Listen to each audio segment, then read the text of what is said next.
Hey Substack, it's Autumn Rose, the Trans Witch here from Portland. I hope y'all are all doing well today.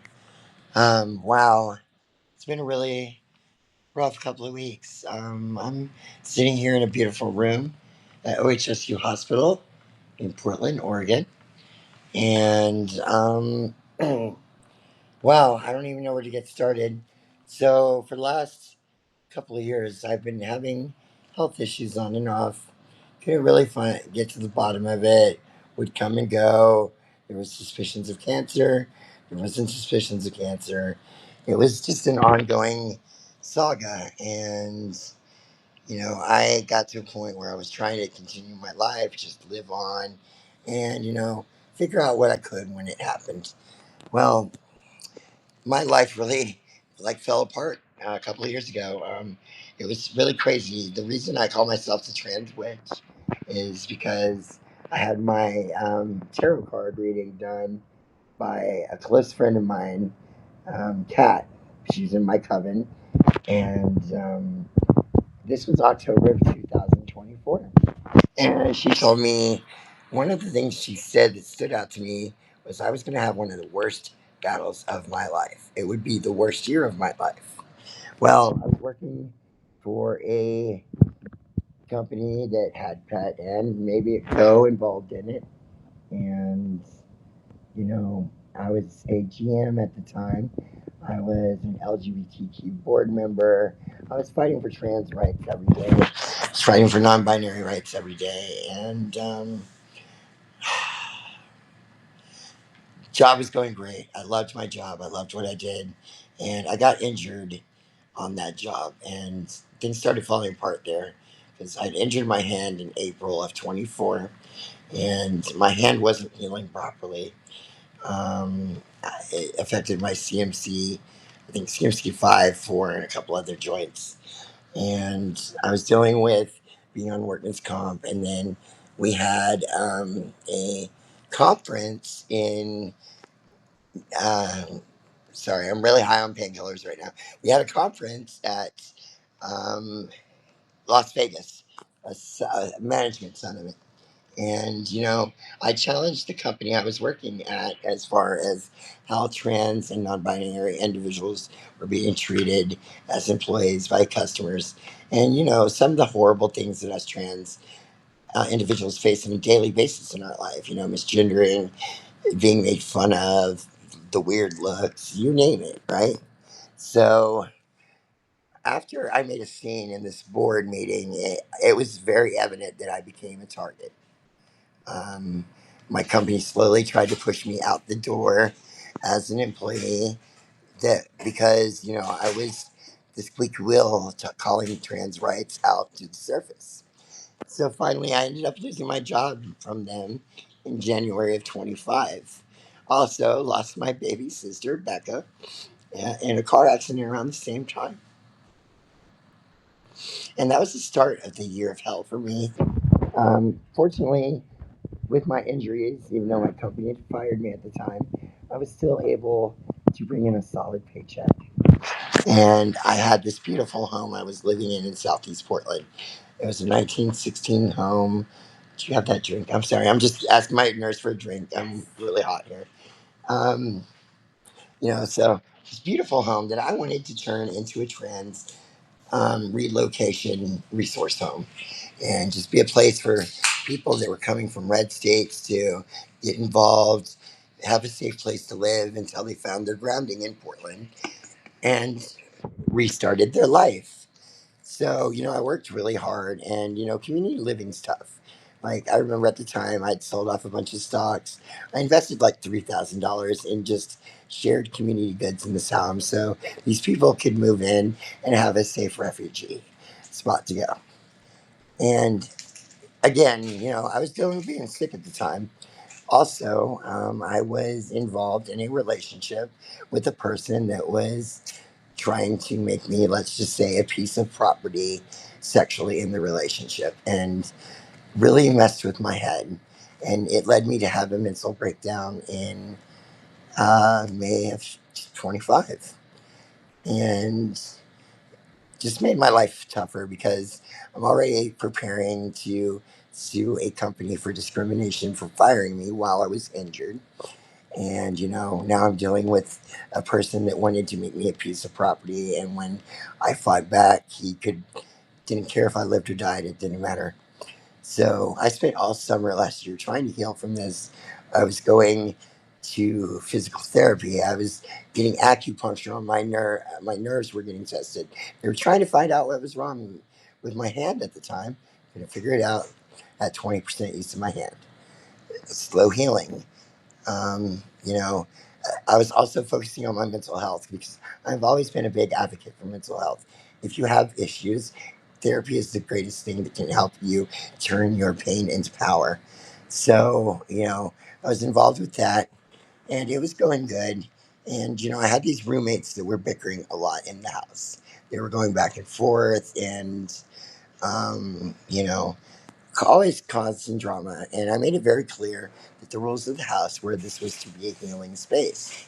So after working for months on end, to try to get these roommates to live with each other, enjoy each other's space, hang out, have fun, don't take stuff so serious. It wasn't working, so I um, made a decision that I was no longer going to renew their leases. Well, I can't fully go into details because the case is still in court, but obviously they didn't agree with my decision, and it turned into a argument, which accusations were thrown. They said there was physicalities, but this is a hearsay case at this point with no proof, and I got arrested for it, and at that point got kicked out of my own home that I was trying to just once again survive. So I lived in my car for I don't know about 5 or 6 months, which brings us to January of this year. I had some friends got me off the street, got me in out of the cold, and gave me a place to live for a while to start really trying to focus on getting better. Well, just because my life is like that. A couple of weeks later, I was in a severe car accident and it totaled my beautiful Honda 2012 Accord. First car I'd ever paid for at a dealership. And, I wasn't working because I was sick, so I had to take that money to live on. It was about $3,000. That's all I got after insurance and bought me a few months. Well, I'm still getting sicker and sicker at this point. I can't get an answer. Some of my doctors think it's GI related, so I'm trying to focus on okay, well, what's going on with the GI? Here's a referral. We need to get these blood work done, and it's a lot. People don't realize how hard it is to get things done when you don't have a car. So I was constantly missing appointments, and I couldn't figure out what was getting on, what was happening with my health. Um, this played on for a few months, and I moved back to Portland area in April, and I was staying with a friend at that point. And this is where things started really getting sick. Like I really started getting sick. I couldn't hold down food. Um, couldn't hold down drinks sometimes, and then I was getting these migraines slash seizures that would come and go, and it was horrible. I was bedridden for 4 or 5 days at a time, and it would come and go, and I would go to the doctor, and they couldn't catch what was going on. So, me and Samantha Page have been working on a lot of projects for Pride Month, and I was joking about it because I was at this over 10 pounds a week, and I was like, well, at least I'm getting thin, at least I'm looking cute. Not the diet plan I wanted, but I like the results. And I guess it was about 5 weeks ago. I went to Providence Hospital in Beaverton, Oregon, because I couldn't. I was having these symptoms. I couldn't see. My migraine was so intense. I literally couldn't even open my eyes. My head felt like it was splitting open. I was throwing up everything that I ate. It was so weird. Sometimes I could eat pizza and I'd hold pizza down, but baked chicken's gonna make me sick. Like no sense, right? So I sat in this ER for over um, 9 hours. Now let's backtrack a minute. I want to stop here with Providence because during my arrest in September, I had a mental breakdown. I survived 21 years of trauma in my life. I went through physical, sexual, and emotional abuse from family members, and the things they did to me, I wouldn't wish on any child ever. And during my time in custody and during my arrest, um, I attempted to take my life multiple times. I tried with the court. I tried with the seatbelt in the police car, and that didn't work. And when we were at the hospital, I attempted to. I got a hold of a computer cord at a station, and I attempted to use that on myself because I just didn't want to live anymore. I've lived trauma my entire life. I've lived trauma my entire life, and I just wanted to be free of it. And in the police reports, they said that my um, face and neck were blue, and I didn't get I didn't get a 5150 evaluation by Portland PD. I didn't get an evaluation by the hospital, even though I've been a trauma victim, and my whole life, and I had severe PTSD, and I was screaming at them. I was telling them that. I was like, I have PTSD, please help me. They didn't want to help me. It literally says in my reports that they did not do a psychological exam, even though I attempted suicide multiple times. So I'd lost faith in our system at that point. And, fast forward to being back at Providence 5 or 6 weeks ago, whatever it was, I literally sat in that wheelchair screaming in pain for 9 hours, and they wouldn't help me. They would not help me. So I finally told Samantha Page, I was like, fuck it, I'm done. Take me home. I'll suffer at home. And I'll admit, I gave up for a moment there. I was like, these people don't want to help me. Why should I fight anymore? And that brings us up to Pride Month. And I was really excited. I wanted to show our community's pride, and I wanted to hit these smaller cities where it was a challenge to be a pride, to show your colors because you're dealing with MAGA bear spraying you or things like that. And it was actually what pride was meant to be.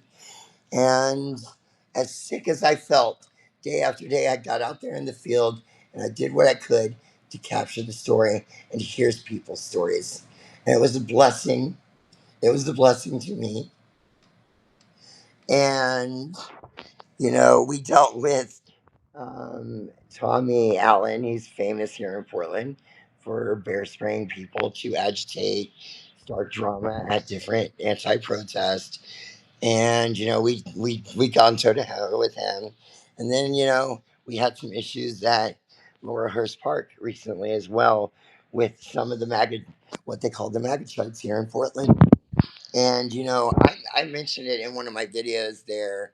Like, I'm sick, I don't care, I'm fucking dying, but I'll stand here and I'll fight for what's right, and I'll fight on the right side of history. And I was saying that to MAGA because that's what being a patriot is loving your country and not standing for fascism. So I was horribly sick at that point. If you look at me, I'm skin and bones in that video, and I just continued to get worse and worse. I think I would lay in bed and be sick for 4 or 5 days at a time and just couldn't even move. I literally, my room is just destroyed because I couldn't even get myself out of bed. But I was still fighting for our community when I could. And that brought us to KXRW's book fair. It was June 27th, and it was an amazing event. KXRW is the station that gave me a chance to share my voice. And um, KXRW gave me a chance to share my voice and try to make a difference for our community. And I loved the opportunity to see this amazing book fair. We had so many authors and creators, and this was our first media fest. And it was a chance to teach the community how to get involved in media, how to give back, how to share your story. Sorry, I'm really labored right now. Um, it was a chance to embolden the next generation to have a voice and to continue to fight. And my body was so weak. I was running around and I was winded. And, I had to, there was times I was crawling and using the rail because I couldn't walk that fast, but I wanted to still make a difference and still be a voice for our community. And I made it through that event and it took its toll on me. I laid in bed for 2 days after that, and it was Monday morning. And I woke up and I had bruising, kind of like you see here. It's all over my body, but I had these bruises appearing and I didn't know what it was. I ran downstairs and just walking. Well, I walked downstairs. Just walking downstairs, I was bent over in pain. I thought I was having a heart attack. So I told my roommate, and I told Samantha Page, and I went to the hospital. And funny enough, this girl that I'd been talking to in the background, her name is Sabrina. She's amazing.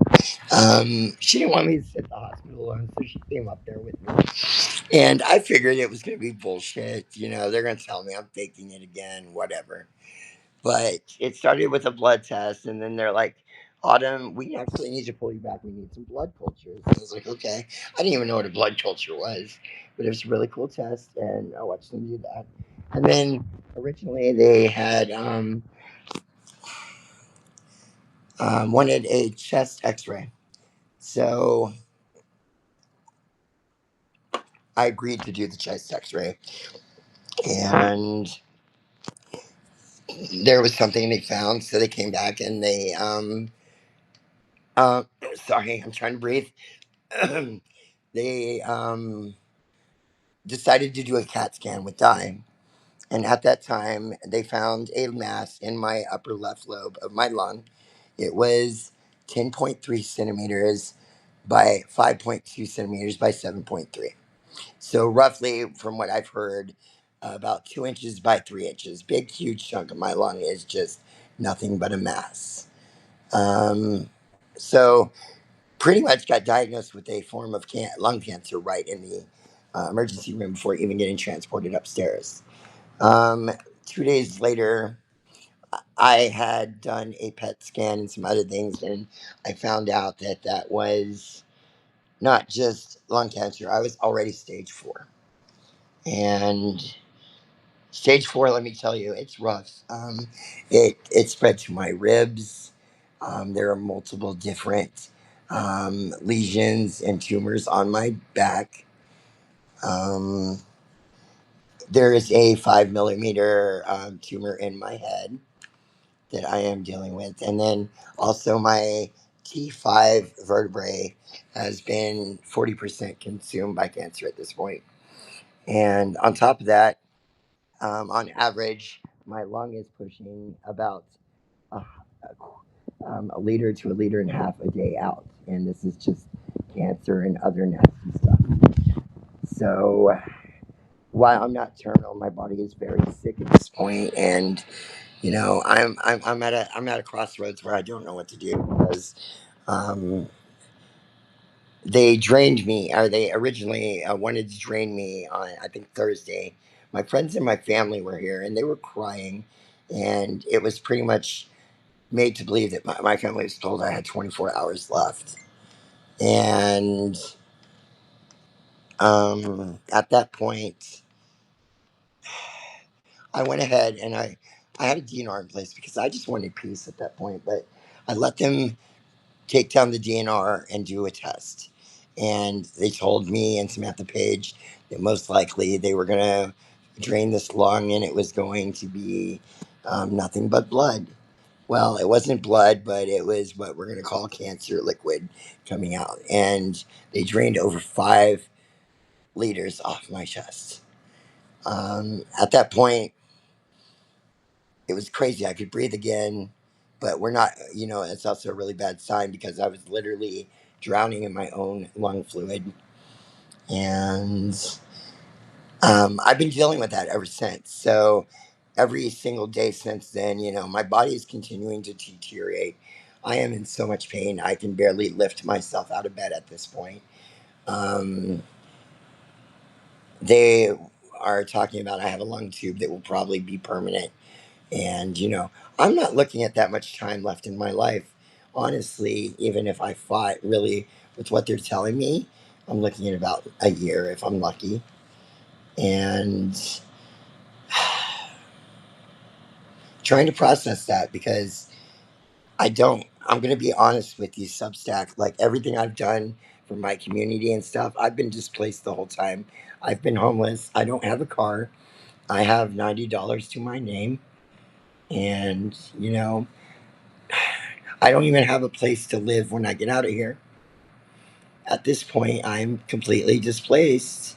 And, that's really hard for me to say because back to what I was talking about with the charges that I'm facing, you know, I'm trying to avoid incriminating myself, but, I have some charges that could be considered a felony if I'm convicted. And, um, that will disqualify me from the one place that will give me an opportunity to live and to actually save my life and to give me a cute little apartment to enjoy the last 1 to 3 years that I have, if that. But this prosecutor in Multnomah County, Oregon, is insistent on putting these charges on me and, making them stick. And at this point, I really don't have an option. Um, So I'm pretty much come to this decision where I think I'm going to make myself comfortable. I've spent my whole life fighting for my community, for those that I love, for those that I care about. But, you know, I can't, if I can't have a roof over my head, I'm definitely not going to have a chance to fight back against cancer. It is what it is. So I just wanted you all to know that I've really appreciated my time I've had with you. Um, and that you have been a blessing and it has been an amazing opportunity to get to grow a community. And I hope, if nothing else, that my testimony will inspire others to turn your pain into power. Use it, empower it, and love it. And again, I'm goofy on these meds, but um, I guess what I'm trying to say is, if I can leave anything, be a light, be a ball of shining light. Show this world love because that's how we make a difference in our communities. That's how we make a change to the political statuses we're dealing with. That's how we make a change to everything that we see on a daily basis is little random acts of love. Show love, be a light. Instead of being mean to a person, say hello. Hey, grab a card for somebody. I don't know. It's the small things in life that can bless a person's soul more than you know. And yeah, I'm a little tired. I'm a little loopy. So I think I'm going to leave it at that for today. But I've been consulting with my friends and family. I'm waiting for the doctors to come in and we're going to see what it looks like to just make me comfortable and what my timeline's like. And once I know, I'll get back to y'all. But I love you. Please be blessed. Please be safe. Until next time, Autumn Rose, see you in the candlelight.